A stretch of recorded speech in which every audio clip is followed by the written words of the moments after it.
Wow, wow, wow. I don't even know what to say about that race. I honestly am speechless.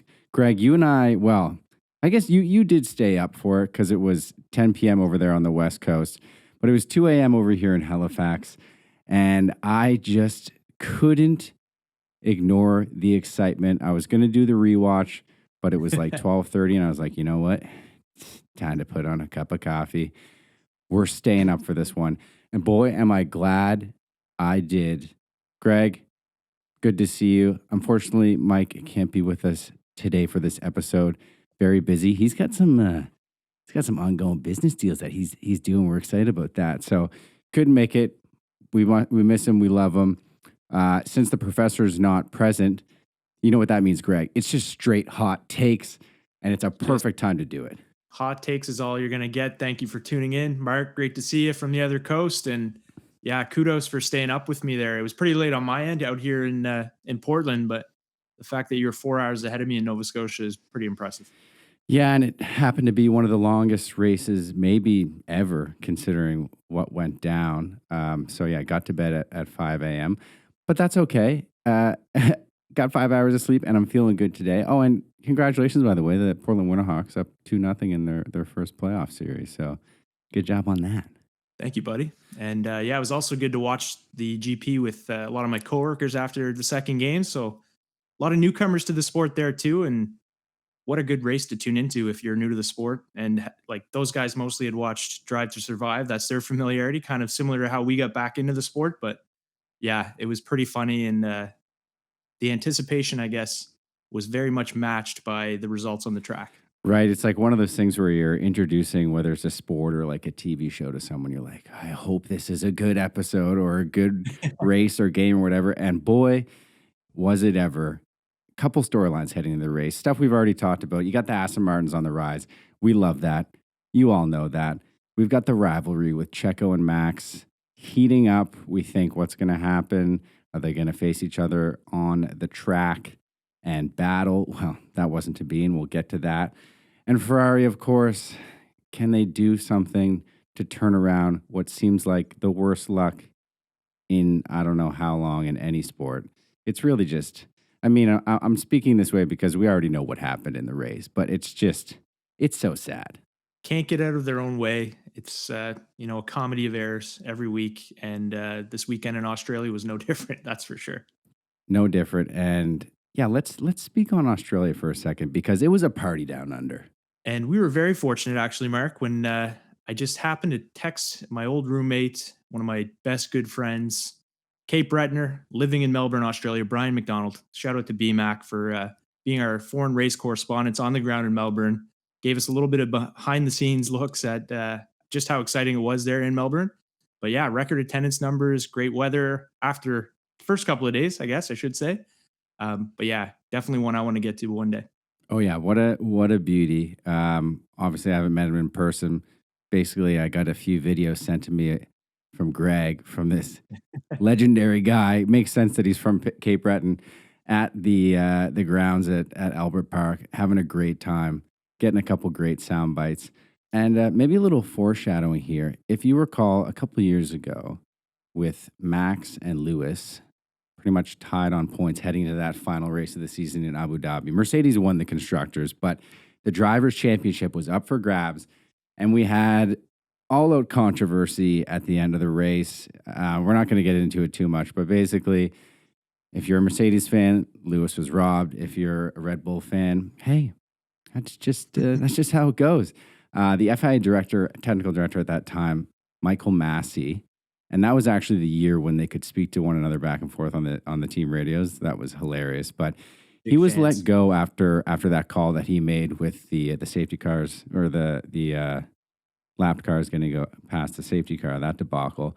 But he was in attendance this weekend, and it seems like he may have had a little I don't know, unconscious influence on how the race went. It was very much a Michael Massey level of controversy throughout the weekend, but certainly during the GP. Absolutely. All right, before we get into the qualifying and race breakdown, a word from our sponsors.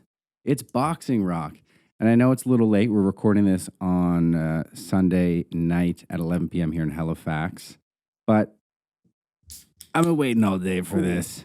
good man. This is the IPA, some new branding on there. We'll zoom in there. It's pretty nice. Boxing Rock, Shelburne, Nova Scotia. We got another order coming in, and a lot of that order is going to go to you, Greg. I need to double check. I think I can send beer over the border, right? That's fine.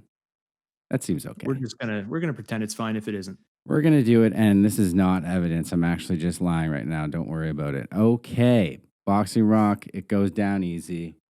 Plausible deniability, Mark. Plausible deniability. They sponsor the studio as well. We love them. And you should go out and get some of their beer if you can. All right. So qualifying right off the bat, we had Sergio Perez going off into the gravel, Q1, starting P20. And I mean, I don't know. When we were doing the podium predictions, I said, I think something's going to happen to Checo. That is a very sagely point. I thought that may be the case as well, which is why I didn't have him in the mix. But we were 0 for 3 this weekend on our predictions. Spoiler alert. So as Michael pointed out last week, Australia is a power track, which means those cars that are fast on the straights are most likely going to perform well, at the very least in qualifying. And you had the Alpines, of course, the Red Bulls, the Aston Martins, who maybe you would argue that they're quicker around the corners, but still much faster than the rest of the grid. And the surprise Williams Racing with Alex Albon getting to Q3 and starting P8. That's the highest he's ever started in a Williams. Exciting times. Very uncertain times still at Williams, I think is a fair statement, but signs of promise. Yeah, I think we all love that. I know there was a reel of me recently. It kind of looked like I was making fun of Williams, but I wasn't. Like, I honestly wanted to shout them out, and then I realized what happened in the race in Saudi Arabia, and so I laughed. You realized that too. And I don't like making Williams the butt of the joke. You know, they have that connection with Canada, with Jacques Villeneuve, of course. Jacques. So it's great to see Albon, one fan favorite, getting into Q3, and the Williams racecraft as well. And yeah, you had the Alpines looking great. They're without a doubt the fifth best car on the grid. And I mean, depending on how the year goes and upgrades and everything else, like they could start, I don't know, getting on the heels of one, I don't know, Ferrari. Yeah, and I think if anything, this really adds some weight to Pierre Gasly's decision to head there, but also vis-a-vis McLaren and Oscar Piastri's decision to leave Alpine. If we don't need to go into that full controversy, but yeah, very interesting. The fact that the Alpines, the Pink Panthers, are looking this quick, this early. Yeah, I mean, we'll get to the final results, and McLaren obviously having a much better weekend than the last two, but I think Piastri maybe still regrets that. I mean, we don't know what part he played. I think he really said that there was nothing ever in agreement with Alpine, but who knows what he really thinks. I think McLaren, even though they are struggling, they're just a more prestigious. It's kind of like in the NHL, like the Canadians, like they're not so great right now, but I know there's a lot of great players that would still want to play for them because they'd want to bring them back to 100%. glory. So I'm going to say Oscar still thinks he made the right decision. End of story there. Before we leave the discussion of quali, I think we need to talk about the Mercedes-Benz car. What's going on there, Marky? Well, I'll tell you what. If you listen to the older episodes, I might have been a bit of a hater on Mercedes, more of a McLaren, Red Bull, and now Aston Martin guy. I know it's terrible, bandwagon, but I just got into the sport. But I wasn't too shy about showing my distaste for Mercedes, and just because it's like the Patriots. It's like, just get out of here, start losing again. But obviously, the last 2 years, they've been struggling. And then when a team starts to struggle again, you're like, oh, yeah, I kind of like see the good, bright parts of that team, like 7-time champion Lewis Hamilton and former fan favorite George Russell. So that P2 and that P3 for George and Lewis, respectively, in qualifying is worthy of a big shout out. But at the same time, hey, what did we hear like all leading up preseason in the first two races? Toto, we've already gone into this. the apologies to the The fans. apology letter. Lewis, like, I can't even drive this. It's a tractor. And then they qualified P2 and P3. So I don't know. I mean, sometimes they accuse Mercedes of what do they call it? Sandbagging? That's exactly what it is. Maybe they're up to their old tricks. I mean, they're never going to catch Red Bull. No one is. And we saw that with Max. But hey, Mercedes back in that fight for the second place Constructors Championship. Yeah, I mean the sport just isn't the same without Mercedes challenging, much like Ferrari. But yeah, we got lots of time to talk about Ferrari today. We certainly do. And I mean, with that, I guess let's get into this race because it wasn't long for Ferrari to have their what seems like weekly, daily woes, whatever you want to say. Because the race starts, George gets a fantastic start and he gets Holy his crap! elbows out. Oh, real hard on turn one, pretty much, and gets in front of Max. And he was like, he was there first He was cooking on boots. merit. Amazing. And soon after, I believe it was the next turn, maybe turn three. It's always hard to tell with the tracks. It's like, was that little chicane a turn? Gotta ask Mike about that. We're so lost without you, the We're missing professor. the professor. We need you to tell us how turns work in F1 tracks. But it was turn two, basically. Charles, he gets taken out, although he may have actually turned into Stroll. It's still at the beginning of any race, it's still chaos for the first few turns. And you got to be so quick with those reactions.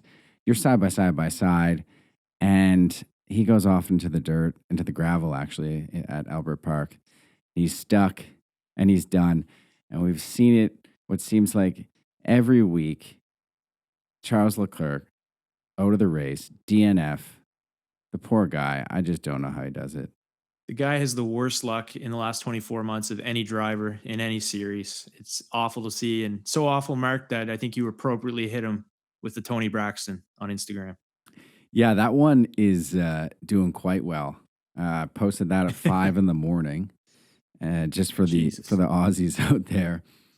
And it's just it's bad luck across the board. It's like Ferrari, bad decisions across the board. It's I can't believe it. And it only got worse for Ferrari later in the race. But Charles out, and for the neutral fan, despite all the tifosi out there probably throwing something at their TV, we got ourselves a race. And hats off to George because he held Max off for several laps. Now, DRS wasn't engaged, but it wasn't until the seventh lap, and he was still leading.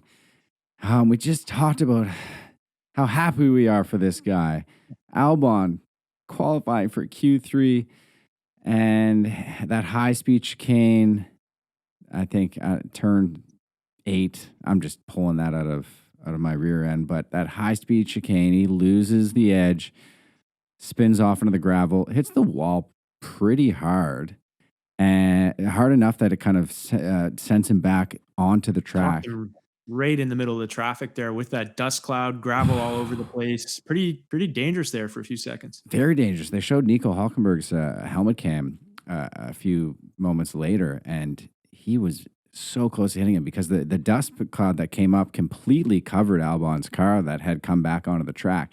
And it makes me wonder, like, surely that's a safety precaution that would be thought of with crashes in the gravel. You've got all this dust being kicked up. I mean, you saw it in, I think it was F2 or F3 a year or two ago. Just a harmless car going off the track and then back on, but it was onto gravel, kicked up a huge cloud of dust, and they're back on the track but not moving, and they just get smoked by a car behind. It was like a 3-car pile, but thankfully everyone was safe, but it was nasty. And you wonder, like, is gravel the best thing to put there? Because now this is the second time. Luckily, Albon escaped and wasn't hit, but yeah, a little scary. Very sad, of course, that Albon, after that great qualifying, is out of the race. Williams, another team that really can't catch a break, but we've got 2 cars out after 7 laps. A sympathetic shout out this time to Williams, but yeah, glad everyone was okay after that incident. And, I think the livery redesigns and the upgrades and changes for 2023 on display early in that race because, yeah, the cars are following closer and it's definitely creating more opportunities for those little battles in the middle of the pack. And yikes, that Oh, was a big close one. time. big time. You even saw in qualifying, like the most of the grid within a second or two of one another, which is really cool to see.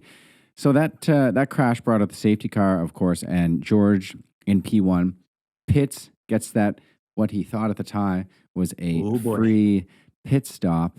Lewis and Max stay out, and then the following lap, the red flag comes out, and I mean, once again, this is something that I'm not totally clear on, but like you should call that red flag pretty soon after the crash. Like that should be a call that you should be able to make pretty soon. You know, there's the exception of the rule where you're like, oh, it looks like it's nothing, and then you see there's debris that's sharp and you can't really see it, but it happens to be on the track. Fine, you got to red flag it. But George gets screwed because once that red flag comes out, everyone gets a free pit stop. You go into the pits in the order that you are in. So George takes that pit and he goes into seventh. And now, Signs, who also took a pit, I think he was in fourth. He ends up in 11th. And yeah, that's really bad luck. George was not too pleased. No, and rightfully so after that flying start to be shuffled into the pack like that. Just a terrible break for Mercedes and for Georgie boy. Yeah, not great at all. And so Lewis is leading the race on the restart. Max right behind him. When was the last time Lewis was leading a race? I wonder what we should fact check that. If you're listening, look it up and just Fact put it in the check it. comments. Let the listeners know. But good for Lewis. It's cool to see. I mean, it's kind of like a little nostalgia. We got Mercedes and Red Bull fighting at the front, but I mean, it wasn't really to be because I think it was, I believe, I was like lap 13. yeah, lap 13. Max got the pass, and then 2 laps later, he's 3.5 seconds ahead. And like Mike said, I mean, we're off by a couple laps because of all the craziness that was going on, but we didn't see Max again. Well, we The saw him broadcast didn't show eventually, Max. but the broadcast didn't show him because he had peeled off and was just cruising. Eventually, had an 8-second gap and was just, managing the tires, like no problems. And also throwing a little bit of weight behind Hamilton's comments about the Red Bull and Max's car earlier in the week, talking about he's never seen a car that's that much quicker, that further ahead in his history in the sport. But it was Fernando Alonso, I think, another former world champion, who reminded him that his car a number of years back was substantially quicker than what he's talking about. So, I'm like you glad said, you. Lewis had a short memory. No, I know. I'm glad you brought that up, Greg, because I saw that and I didn't want to because, like I said before, I was a bit of a Mercedes hater, so I want to back off that for the old F1 Casuals rebrand. But yeah, like, Yeah, I think it was Rosberg and him, the 2015 year, where they were absolutely flying ahead of the pack. and like 2018, 2019, when I got into F1 again, or not again, I wasn't a fan before, but when I really got into F1, maybe Bottas were like a minute ahead at some points Yeah. of races. Like it was just like, oh, this is, well, yeah, they won 5 in a row or whatever it was at that point. So yeah, short memory. But hey, when you're a pro athlete at the top of your game, you got to have a short memory. That's just how it goes. Memory of a Indeed. goldfish. So Max has peeled off, and we've got a battle for P2 because Fernando has come within, I don't know, it was about like 1.5 to 2 seconds of Lewis for P2, and it was lap 17. Team at Aston Martin tell Fernando, time to push, see what you got. And it was Sky Sports, I assume, that we over here, like TSN feed, we get Crofty and the boys. And they were saying, this is kind of what Fernando likes to do. He likes to push at the beginning, and then if he doesn't get the pass, back off for a bit, preserve those tires, preserve that battery, and then that final push towards the end of the race. And yeah, I mean, hats off to Lewis. Fernando was pushing, and anytime he made up, a tenth of a second, Lewis got that tenth of a second back, and it was a good battle. And obviously, we're Fernando fans. We don't need to say it enough. Well, We love you, Fernando. We love you, Fernando. We could never say it enough. But he was gaining, it was like 1.3 and then all of a sudden 1.8 seconds. And it's like, wow, Lewis, like, I mean, hey, you often forget he's a 7-time world champion. That car might not be where he wants it to be, but he's one of the greatest drivers of all time, regardless of the race craft that he's in. So good for him. And his teammate, on the other hand, oh, wow. was lap 18. George was he was in fourth. He was actually gaining on Alonso. It was a nice little 2, 3, 4 battle there, and you're wondering, wow, Mercedes going to get 2 on the podium, and Ooh, then guys, are they back? Is Mercedes back? And then you're watching the feed and it's showing another battle. But I notice on the left hand side, the order, Russell is dropping down and there's no explanation for it. There's no crash. And then they cut to him and his car's on fire. yeah, you could see the little trail of blue smoke coming out the back end of that thing, and sure enough, flames. Lots of them. Oh, the boys are not having a great weekend. George, Charles, Alex, all out at this point. I guess maybe a combustion engine failure. Not completely sure. It was weird because they showed the replay because they're like, let's see when this engine blows. And car sounds fine all Yeah, the you way can't up. hear it at all. Yeah, you can't hear it at all. It sounds like the gears are shifting fine. Engine sounds fine. And then that really caught on fire. But he was able to pull over near the where the finish line is and get out of there. But that was the end of George's day after a very promising qualifying and race up until then. Yeah, the race went from bad to worse pretty quick. And George, as we know from previous years and previous races, is a big safety guy. So it was pretty neat to see how quick and efficiently he got out of the car. But yeah, a little bit hairy there. And it's very rare that you'd see a Mercedes endure that kind of mechanical trouble in a GP. So a little bit alarming for them leaving Australia. Yeah, it's unfortunate. You were hoping they were going to score some serious points with that battle for Aston Martin for second in the constructors. And with that DNF, it would only be Lewis's points that they would be able to take. So lap 38, Max hasn't been shown since like lap 14. Just wanted to get that in. I was thinking about adding like if Max just continues to dominate, we take bets on the last lap you see him before the end of the race. Could be something. Could be a segment we introduced. Let us know in the comments if you want a last lap Max is shown segment. Got to make it interesting somehow with this Red Bull. Well, I mean, it did get a little interesting on lap 47. They show Max one more time, and he's on that final chicane before the race down to the finish line. And he overshoots it, goes into the grass, ended up being okay, and, lost like, I don't know, 5 seconds, but that wasn't that big of a deal anyways. He remained in first, but, Max he's here for us. He wants you to know, hey, there's still a little bit of excitement in this race. And I mean, there certainly was. It just had nothing to do with him. As Brian McDonald and his friends and people from Cape Breton might say, he lost the ass end of her. Lost the ass end of that vehicle there. Yeah, the ass came right out of her. So a guy that we haven't talked about all race and a team that has disappointed for 2 straight weeks. They're in last with 0 points. Lando Norris on lap 52 passes Nico Hulkenberg, who's also having a fine season, for what in the heck? 8th place. And the McLarens, I mean, there was a lot of carnage, and at this point we've got three cars out. But do they have some race pace? Definitely not quali pace. They laid an egg in quali, and you could see it written all over Zach Brown's face after the qualifying session, where both drivers failed to progress. But holy shit, getting towards the end of this race, and there are the McLarens, including hometown kid Oscar Piastri, kind of in the mix as well. Oh yeah, I think at this point he was maybe in like 11th, really close to the points. So hats off to them. They must have just flipped the switch. They're like, do you want good qualifying or good race pace? And then this time they're like, race pace. Why not? Let's see what happens. and it certainly paid off. All right, so we're on lap 54. This is where things get interesting. It's 58 laps to the finish line.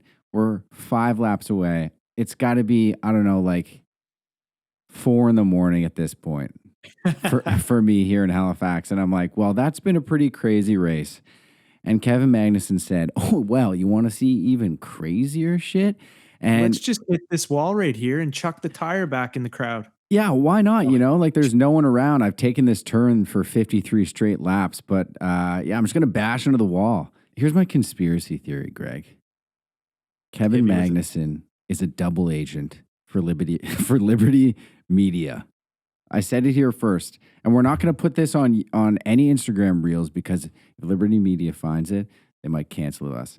But they wanted more excitement ever since they purchased F1. There's been a lot of, We talked about it earlier with the Abu Dhabi controversy. There's been some interesting Sure. calls, maybe more in the line of entertainment than spirit of the sport. And we saw that maybe on display later on, and we'll get to it. But that's my fake conspiracy. Okay, I don't actually believe it. There's too much stigma around conspiracies these days. But it's fun to think about. K-Mag, double agent, attorney makes 53 laps in a row, and then he boots it into the wall for no reason. Get out of here. So the safety car comes out, and it didn't look that bad. Like his tire went off, but he was able to kind of pull off the track. Didn't look like much debris other than the tire, kind of right in the middle of the track. But like it seemed like it was just going to be a safety car. The car slowed down during the safety car for those that aren't aware of that, and it gives enough time safely for the car to be removed from the track or next to the track by the crane, and for a certain amount of debris to be removed from the track because the cars are going slowly around the track. I gotta keep saying that to make things clear here. But the FIA had other ideas and they said, no, it's a red flag. Let's do it again. Why not? There's 5 Let's laps set left. the record, baby. Let's 3 red get that flags. record. We're so close to Most it. ever. Let's do 2. Why not? And at this point, Max is up by, I don't know, 10 seconds, 8 seconds, whatever it is. And that sucks because a red flag means a standing start with 2 laps left, because this was on Come like on. 55 that the red flag was called. And then you got to do your lap with the safety car to the standing start. 2 laps, anything can happen. Hamilton's still in second. Good for him, still holding off Alonso. And that entire race, I wasn't joking when Max was just preserving his tires the whole time. Like you probably couldn't even see the degradation on those hard tires. But he, in effect, gets punished, has to start right in front of Lewis. And hey, the beginning of the race, George had that great start and passed Max. So now all of a sudden, the door's back open for a Lewis Hamilton win. Crazy. Who would have thunk that? Not me, not even 4:30 a.m., 2 coffees deep me, but here we are. And here I am, Mark, post playoff game, after midnight, just wanting to go home and walk my goddamn dog. Get this race over with. And it's still going. The adrenaline's pumping. We're up 2-0 and a red flag. So yeah, I was watching this obviously by myself in my home. My girlfriend was fast asleep at this point. So I was in the F1, the Formula One Reddit subreddit, and in the game, I call it the game thread because I'm normally there for the Devils, but the race thread, I guess, is what they call it.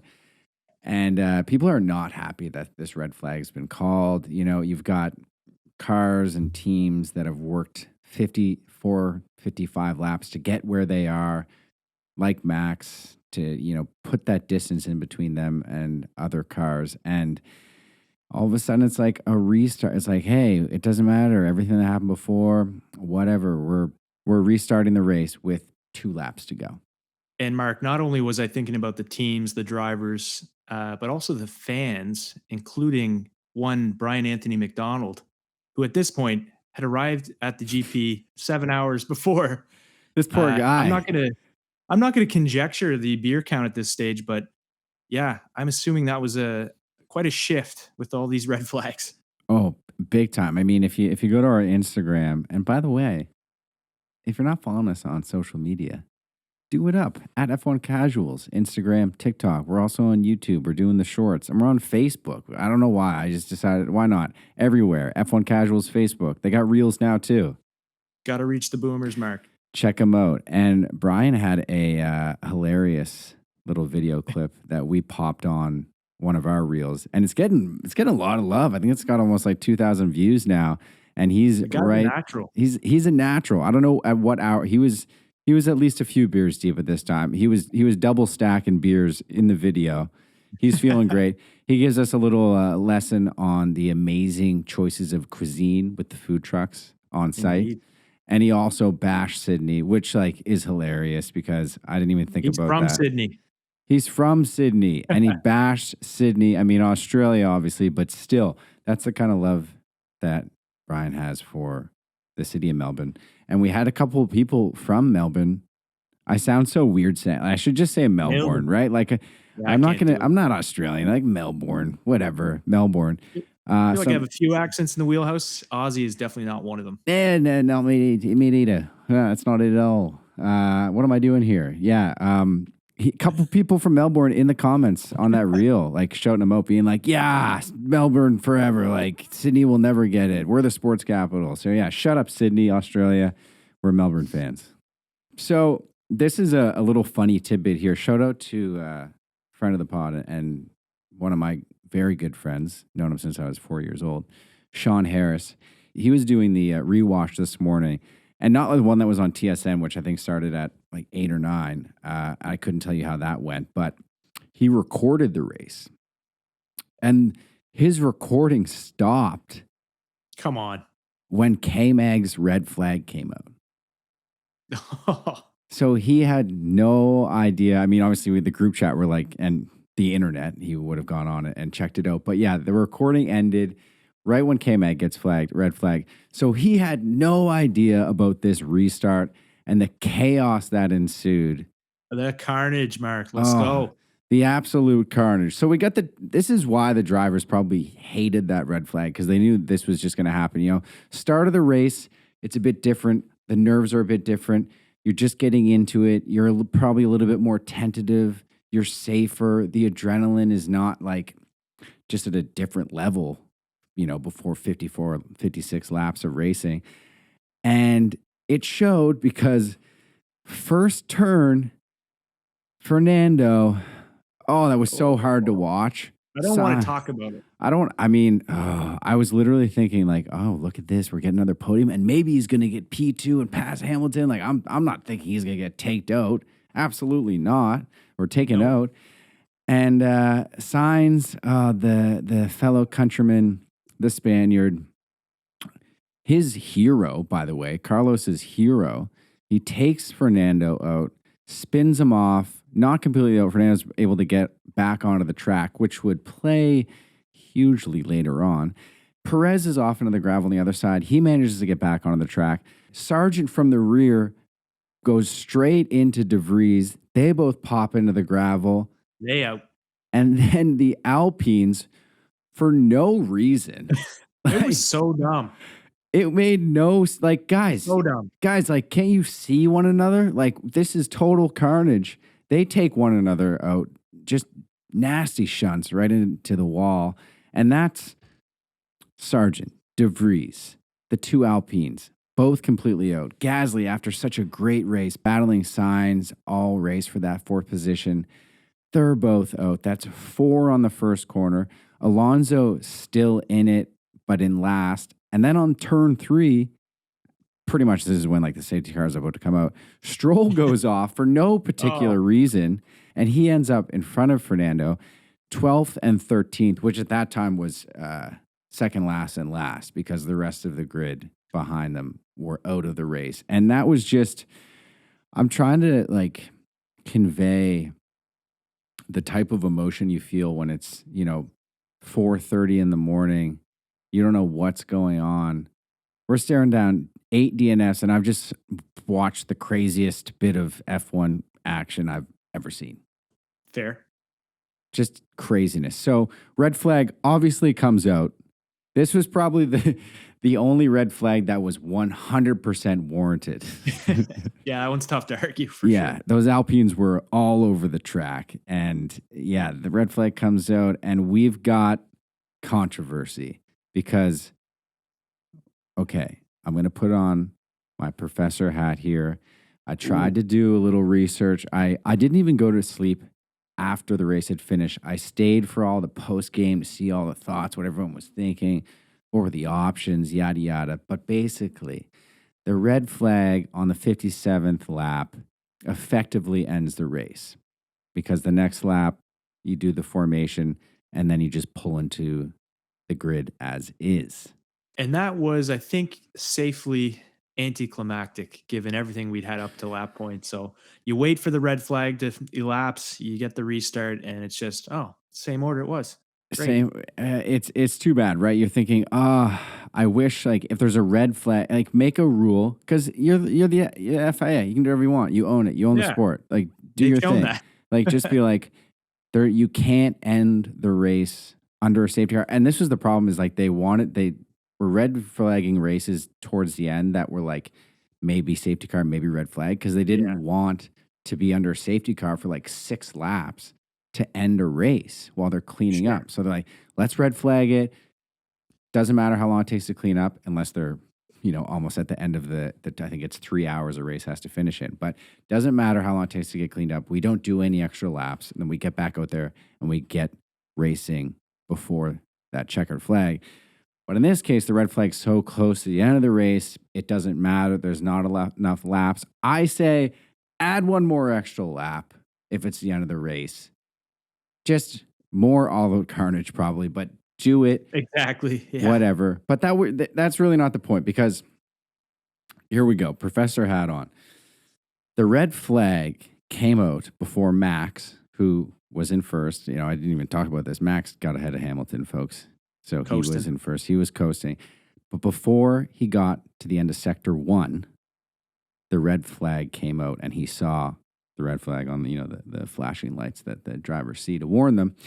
And that means, and I don't know why, this is just one of the rules, that if on the restart after a red flag, if there isn't any action, as in if no car gets to sector 2 before more carnage happens and another red flag, then the race restarts in the order of the previous restart.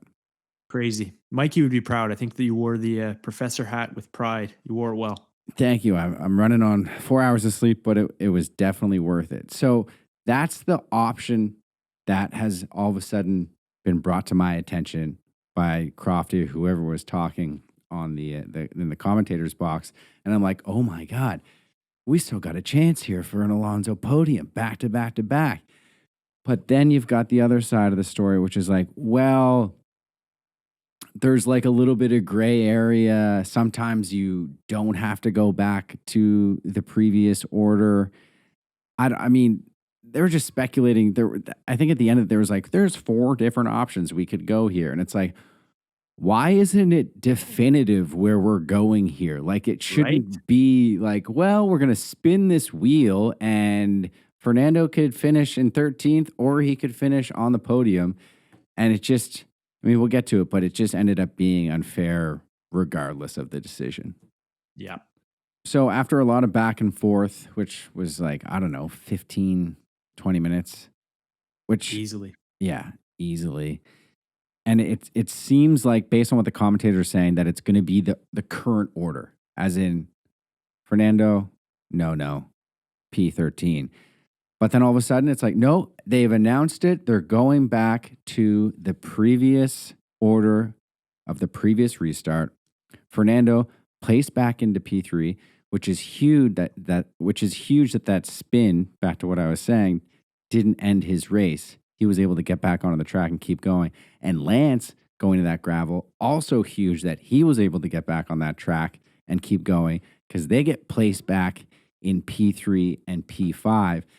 And Carlos Sainz, who's P4 and thinking he's P3, finds out that the order is going back to the original, P4, and he's getting a 5-second penalty for that hit on Fernando. And that has got to go down as one of the harsher penalties in sports. I think that's a fair statement. And I also think the technical term for that is getting the shaft. Carlos got the shaft there. And Marc, tell us how we felt about that. Carlos got the drive shaft there. Well, you know what? Let's just let Carlos tell us how he feels. So we have 5 seconds penalty. No, it cannot be, Ricky. Do I deserve to be out of the points? No. Yeah. It's unacceptable. Tell them it is unacceptable. They need to wait until the race is finished and discuss with me. Stop it. No, please, ask them, please, to wait and discuss with me. Clearly the penalty is not deserved. It's too severe. So Carlos obviously incredibly distraught, and I'm with him. Like, he's like, I'm going to talk to the FIA. Like, I'm not accepting this, which is super fair because in a lot of ways, it's like that lap never happened because everyone goes back to where they were. Now, obviously, the Alpines, they don't get to because they're in shambles. They're in shambles. They don't have a car to drive. Like, if you're out, you're not getting back into this race. But the Astons got back on the track, like I said, so they get placed back in. Carlos gets pushed back. He gets the 5-second penalty, which like wouldn't even count in the real world. I don't know. It's a lot of crazy hypothetical stuff. And as they cross that finish line on the restart behind the safety car, if you saw, every driver was trying to get as close as they could to Carlos, who was in P4, and he ended up in P12. Ferrari, no points, just a waste. Fucking Ferrari. Fucking Ferrari. That's our first F-bomb, I think. Yeah. Did you wheel gun that one, Marc? And they deserve it. Oh, yeah. I will wheel gun it for social media at least. On the podcast, we leave it in. Now, we'll let Mike kind of give his 2 cents on whether that penalty was warranted. We'll post that on our socials in Reel/TikTok/short format. But, I mean, like I said, I think it was very harsh given the circumstances, obviously. But was it in the spirit, within the rules? Was it, within the spirit of the rules? I guess. I mean, it's kind of like, I compare it to, and I know there's a little bit of crossover here, so I think a lot of you will get this in soccer. When a defender is going after the offender, the attacker, and they're in an offside position, but the play is continuing, and that defender takes out that attacker, and then the play gets called offside. What would normally be a red card is no foul at all because the player is offside. Because the play didn't count, the red card doesn't count. So in this case, when I apply it that way, the penalty shouldn't count. It's a great analogy, Marc. It also sounded quite personal. Was that like a Halifax soccer memory of yours? What did you pull? Well, I'll tell you right now, I have two red cards in my lifetime, and none of them are for tackles. They're all for dissent. Dissent. You dissenter. But yeah, I mean, it's too bad. We love Carlos, and me personally, he was P3 and then P4, of course. But my podium was like 2 for 3. I'll take it. My podium was whack, but kind of as predicted. Yeah, what can you do? Poor Charles. Don't bet on Charles. Don't bet on any of us for the right podiums is the lesson there. But we just try to make it fun. Hey, we're just here for a good time. We're keeping it casual, as they say, the F1 casuals. Yeah. And Carlos, I mean, Ferrari, I don't know. What can you do at this point? We're going to have to make a weekly segment on Ferrari alone. We'll come up with a name in this upcoming break from racing, but that's something we'll work on for sure. I like it. Yeah, we're like a month off until Baku, and we'll talk about that. Brutal. Brutal at the end of this episode. But at least it's Baku. We go back to. Ooh, I love that. Back to the Street Fighters. That is we had a great race there with it was actually a red flag at the end. But we're getting off track here. We'll get to Baku. Way ahead of ourselves. That's April 30th. But Carlos, to no avail. I mean, it was probably off screen, but he went and made his complaints, and the FIA was like, nah, sorry. I don't know if you noticed, Carlos, but you raced for Ferrari, and this is just a way of life now. So, Marc, we know we have 8 DNFs after all the chaos and carnage in Melbourne. How did it finish? Well, Max, P1, and I got to say, shout out to my fantasy team because I put triple points on Max this weekend because I believed in him. I believe what Mike said. That bad boy's going to go coast to coast. You're not going to see him. And he burned rubber. Even the complications with the red flags wasn't enough to stop Max. And I love that. I went from P6 to P2 in that fantasy league. Shout out to Wolves of Roby Street. That's like a weird F1 Halifax inside joke. Incredibly so. Shout out Alexi for that name. And P2, a very nice, very tidy P2 for Lewis that? Hamilton. Congratulations. Yeah, let's give him a little bit of kudos. He's had a rough go, as everyone's talked about. It's well documented. We'll give him a little golf clap. Good to see him back where he should be. 7-time world champion. You'll love to see him there. It's because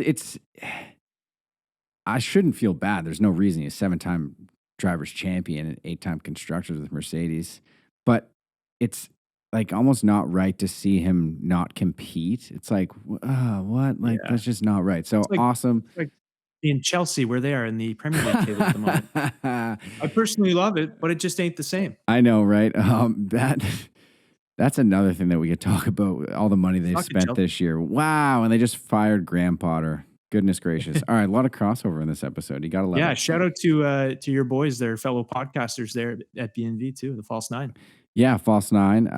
They are a soccer podcast for the diehard fans. They cover every league in Europe and some MLS and the Halifax Wanderers here in the CPL in our hometown. Halifax. They're fantastic. Go check them out on your favorite podcast platforms. All right. So back to the end of the race here. Lewis, great P2. Our boy, Fernando. Can you hear the drums? Fernando. There was something in the air that night. The stars were bright. Fernando. Bad, Mark. We're missing that low-end harmony from Mikey Boy. I know. But, it almost feels wrong love you. singing it without him. Mikey, we love you. But you know what? That's we needed to do it. That's back-to-back-to-back podiums for Fernando Alonso. First time since 2013 that he has done that. You love to see that. Incredible stuff for Aston Martin. Lance Stroll with a very nice P4 after Carlos got the boot down to P12. Big boy points, Mark. Big boy Third and points. for Aston Martin. Shout out to the driver of the day, Checo Perez, climbing all the way from P20 to P5. Those Red Bulls can certainly hunt on the back check. They can work their way through a field. And saw Max do that obviously recently, but good to see Checo recover his weekend as well. Very, very nice. And great P6 for Lando. Mind you, afterwards. Shit. Yeah, very right? We know Lando's got the talent. He just needs the car. In an interview, he was kind of downplaying things. He was like, I basically just didn't crash. But either way, that's really nice points. Yeah. That's a vote of confidence when it's sorely needed, as we've talked about extensively on the pod. But yeah, nice to see Lando in there. And also nice to see him getting a result when he's kind of, as you say, kept his head down. He's working. His mouth has been mostly shut. Hopefully the results will continue to come for those guys. Yeah. Very nice. I mean, man, the seat just cooled down a bit for Zach Brown. Nico Hülkenberg with a great 7th place. Hulk. He's having a nice season. He's just a really, really above average driver. He's not going to get you a podium ever, apparently, but he's going to put in nice performances. I mean, it is Formula One. All of these guys are certainly above average drivers. If you consider Marc and myself the average driver, and we're going to find out later this summer, potentially at our good friends at Kartbahn Racing. Oh, yes. Who the quickest driver amongst the three of us is. But in any event, Hülkenberg back in the points, a little bit of a renaissance. We love to see it here at the Casuals. We certainly do. And what we also love to see is drivers scoring their first F1 points. And it couldn't have been a better time for Oscar Piastri to finish P8 down under in his home country. I don't know, maybe his hometown. Is he from Melbourne? I believe he is. Yeah. Wow, the hometown kid. You got to love that. And he's probably feeling great. P8, very nice. Safe to say a shoey or two were had on Sunday in Melbourne. Oh, we got to ask Brian if he did a shoey. We should, no. We should make him do a shoey. Cut that in. Everyone goes home happy. We got another shoey on the former late breakers, but now the F1 casuals. No strangers to consuming alcohol out of boots or shoes. 100%. We do need another shoey on the feed because that one's just not getting the views it deserves because it was posted like 2 years ago. So Brian, You heard us. We need that shoey. How much longer is he down there? He's a lifer, man. Oh, he lives there. Married. Lives in Australia. Gotta love that. All right, perfect. I love that for him. Done. Lucky bastard. I know, right? Gorgeous, gorgeous. Rounding out that 9th and 10th, we got Zhou Guan Yu. Very nice 9th. I had him on my fantasy team. And a well-deserved P10 for Yuki. He finished P11 in Saudi Arabia after making that climb through the grid. So it's nice to see him in a pretty shit AlphaTauri make some moves. Yeah, I mean, getting the shit box into the points is a victory in itself, a race victory of sorts. So yeah, kudos to Yuki. Good to see him in the points. Kudos to Yuki. And we'll take a quick look at our constructors' standings. Red Bull pulling away. And as you can see from the artwork for this episode, no longer on it. And they are just so far away. They're 123 up on Aston Martin, who has 65, who, by the way, just eclipsed their entire season total from last year of 55 in 3 races. Gentle Jesus. That's impressive. And exciting for us here at the Casuals. Very exciting. I'd love to know if there's ever been a team prior to this that has had such a massive turnaround in 1 year. We need to go to the professor on that one for sure. Yeah, 100%. Mikey, if you're listening, let us know. And then Mercedes with, George Hope, but Lewis that P2, so 56 points, very nice. Ferrari dropping down 26 points after 3 races. That's such a bad start. And McLaren in the points from 0 to 12, and now on the F1 Casuals artwork, bringing in that rear, looking good, that MCL 60. And we're just going to round this out real quick. Alpine, disappointing 8 points. Haas with 7. Alfa Romeo with 6. AlphaTauri and Williams on 1 point. So, yeah, good for everyone. No one has 0 points. Tough for Williams, of course. They've been in the bottom of the barrel for what seems like forever now. I mean, maybe they could have another rich guy take over and turn that team around. I don't know. It'd be nice to see, they're a legacy team like McLaren or like Ferrari. So we'll see what happens there. Couple notes here before we get into the last bit of this episode. Congratulations to Lewis. We've already said it, but that's a podium for him in 17 straight seasons. There's no other F1 driver that's done it. Ridiculous. It's incredible. Amazing stretch. And Max scored his 80th podium, and that ties him for Ayrton Senna all time. Ever heard of him? Heard of him? The GOAT. So that's a big moment for Max. Very cool. All right. Before we get into our final segment, sprint to the finish line. That's the only one we're doing this week because we're running real late on the time for this one because there was just so much to cover in that race. But if you remember last episode, Greg, I was talking about Checo and this mysterious helper behind the scenes that Damon Hill was talking about in that interview, that article that I found. And I said Julian Jakob, and I was thinking, and I was saying maybe there's like a typo or it wasn't translated the right way because it was a German newspaper or article that I found. And I asked you folks, if you know who I'm trying to find out, let us know. And someone on YouTube in the comments by the name of Fernando Brahms 6629, shout out Fernando. He laid it down for us. He heard the drums. Thanks, Fernando. And we were off by 1 letter. It's not Julian Jakob. It's Julian Jacobi and maybe Julian Jacobi. And he is actually a sports agent born in London. And I had to go to French Wikipedia to find all this. Don't worry, I translated it to English. He's 71 years old. He got his start with IMG Marketing, like their sports marketing firm, and they do a bunch of other stuff. Like they also run like Miss Universe, super random. That's probably how a lot of Americans have heard of IMG. And he got he made a name for himself when he started managing some of the biggest sports stars on the planet, starting with tennis legend Bjorn Borg, golfers Bernard Langer and Nick Faldo. And in 1984, he became Alain Prost's agent. And the following year, he became Ayrton Senna's agent, and he managed the two of them. So, Oh, that would have been spicy. yeah. So it turns out, I mean, I thought it was a shot in the dark. I was like, what am I talking about? Is this Julian Jakob guy? Like, this is probably not even a real article. But it turns out it was Julian Jacobi. And there was another article I found on him, another French one, the title being the most ruthless agent in F1 history.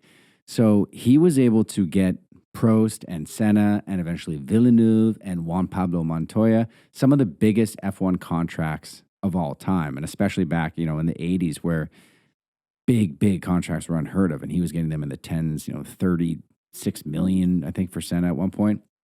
So in 92, Prost took that sabbatical and he became Senna's sole agent. He left and they actually formed a really strong bond. And they started the Ayrton Senna group. And that's when Jacobi actually left IMG. And I think what people speculated was they were putting together Senna's plan for, post-race career in terms of branding and image and all that. And of course, sadly, Senna tragically died in 94 at Imola on track. And Jacobi, he moved on, but he actually was thinking in 97 of starting an F1 team in Senna's name. Never happened, unfortunately. All that to say, he is now Checo Perez's agent. He represents him. And obviously, he's been around the block a few times. And if I wanted anyone in my corner as an agent or representative or a bodyguard, so to speak, I think I'd want it to be Julian Jacobi.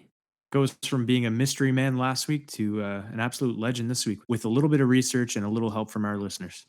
Yeah, we really appreciate it, guys. So got to the bottom of that a lot quicker than I thought we would. So I just wanted to get that out of the way because I was super excited. I think it was like the day the episode came out that that guy responded. So shout out. We love it.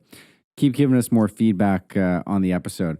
And I think before, we leave a discussion about the Aussie Grand Prix, we got to talk about Daniel Ricciardo, and Red Bull. I mean, the marketing that these guys do pre-race all year round, like whoever is the marketing director for Red Bull Racing is probably taking a piss in a gold toilet tonight. Oh, for sure. A plus.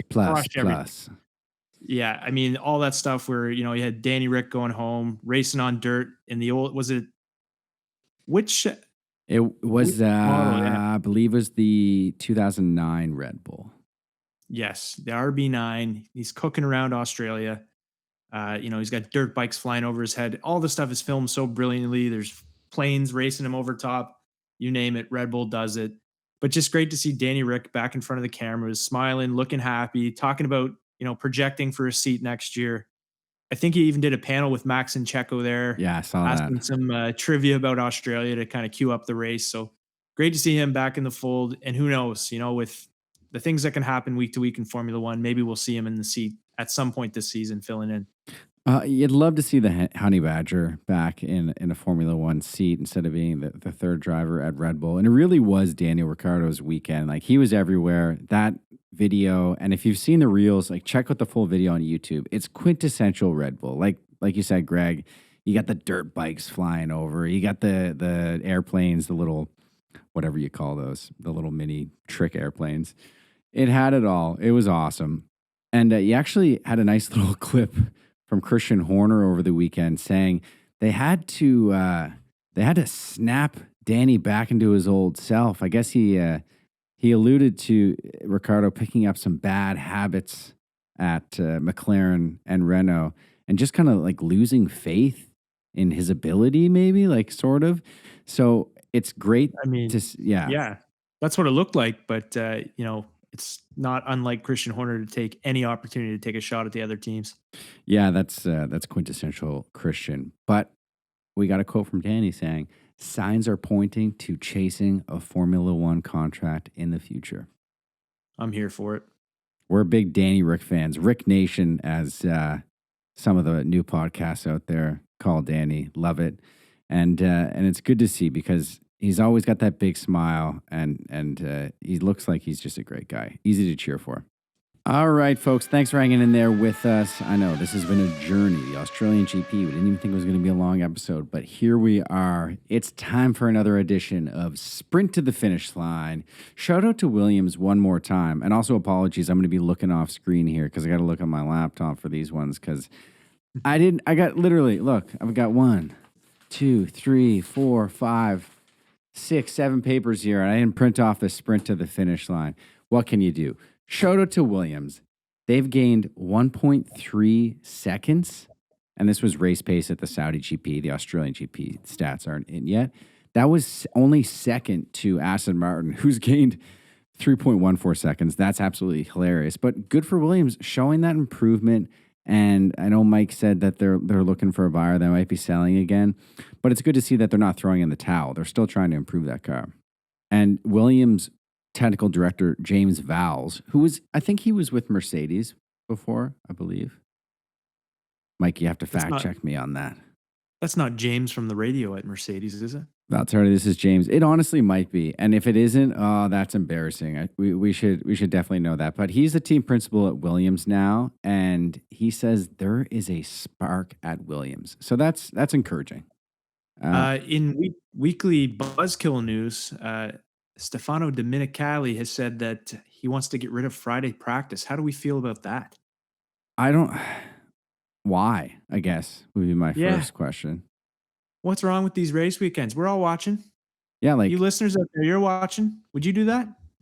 If I don't get FP1 and FP2, then I'm not getting my money's worth on F1 TV Pro. You know what I'm saying? I want to see 5 sessions. Yeah, same here. So, yeah, I don't know. These guys in charge, or these people, I don't get what they're like.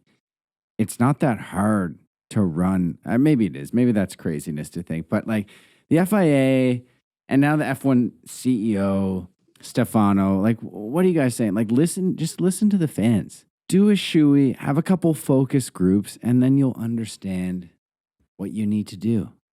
Exactly. And we definitely want to see the engineers and the pit crews climbing the fence at the end of the GP for the checkered flag, cheering on their boys. Like, we're going to get rid of that? Seriously? Come on. It's becoming the no fun league, and no one is happy about it. The fans don't like it. It's so weird. It's like you got Liberty Media who knows what they're doing out there, calling the shots. Like, K-Mag, I see you out there. But then they make decisions like this, and they want to take the fun out of the sport, and I don't get it. For all of our sports marketing and sports sponsorship folks out there, let's clock back in with a McLaren sponsor check. Why don't we, Mark? Well, another cloud company, Workday, has partnered with McLaren, and that is now 47 different sponsors on that car and on that team. If you're keeping track, that is number one, but not as far in front as you'd think. You've got Alfa Romeo in second with 45, and then Red Bull and I believe Ferrari with like 40, 42. So, I mean, we joke, but still, you've got 47 sponsors and you've got a terrible car. I mean, maybe not as bad after this race down in Australia, but it's just a fun joke to make at this point. I gave a shout out to the subreddit for Formula One earlier. I don't know if many of our listeners are on the website Reddit, but it's where I get a lot of our content. So don't go on it. It's fine. We'll tell you everything you need to know. But shout out to that subreddit because they just surpassed 3 million subscribers. That's pretty cool. Good job. And finally, Zach Brown confirms that there is no exit clause for Lando Norris's contract. He's staying in the orange papaya until, 2026? I believe so. Yeah, which, I mean, if they can turn that car around, then it's not so bad. But don't trap the guy if you can't give him a good car. It's wasted talent. 100%. All right, Greg, I just got to say, I'm pretty proud of us. We got through what was a very technical episode without the professor. I think we did okay. Let us know, folks. I had a great time. We'll Me too, Mark. Yeah, we'll let you guys be the judge. We'll see what happens there. And before we get out of here, if you're listening on your favorite podcast platform, please subscribe to this podcast. If you like what you're hearing, give us that 5-star rating and leave a review. I don't know, make a joke. Tell us who your favorite driver is or a great F1 story. Whatever you want. It's a review. You can put whatever you want. It doesn't matter. You don't have to be like, this is a great podcast. You could be like, Ayrton Senna finished P2 in 1985 Suzuka. Doesn't matter. Just give us 5 stars. We love to see it. And if you're watching on YouTube, Greg, what do you need to do? Smash that subscribe button. Smash that subscribe button. Smash that like button and tap. I've always wanted to say that. Yeah, it's fun. It's fun. You see it all the YouTubers. They're like, smash. Yeah. We'll get some sound effects. And of course, tap, hit, touch that bell button so you get those alerts when the new episodes are coming out. We're putting out shorts every day, so I don't know if you get alerts for shorts. Maybe not, but you're going to get alerts for the full podcast, and we love that. Touched on this earlier, but one more reminder. If you love the podcast, we are also on Instagram and TikTok and Facebook at F1 Casuals. We're clipping these episodes down into bite-sized consumable reels and TikToks, putting a little funny twist on stuff, doing some memes. Because these smartphones have cooked our brains and our attention spans are not very long. Oh, it's so bad. I'm trying to implement a rule 1 screen at a time. So if we're watching TV, the phone needs to be away from the proximity. But so much of my work is on the phone. But yeah, I mean, we're a lost cause, folks. The natural world's over. But we're not going to end on a scary note like that. Jesus, yeah, that took a turn. Now that got a little existential there, folks. But it's, like we said, a bit of a break until the next GP. It's in Azerbaijan at the Baku City Street Circuit. It's a lot of fun. One of our faves for sure. And I'm actually heading down south on Friday here at BNV. My business partner, Jamie's getting married. So we're all going to go down. Congrats, Jamie boy. Congrats, Jamie. We love to see it. It's going to be quite a time. But we may do a little, I don't know, special tropical episode for you. We'll see what happens. If not, we'll be back, I don't know, in 2 weeks. Just check our social media. Follow us. You'll get an idea of when an episode is coming out. Could be next week, probably in 2 weeks' time. Maybe the middle of the week next week. Who knows? Just stick with us. Stay on your toes. Stay on your toes, folks. That's the best way to do it. But until next time, it's lights out. See you on the grid.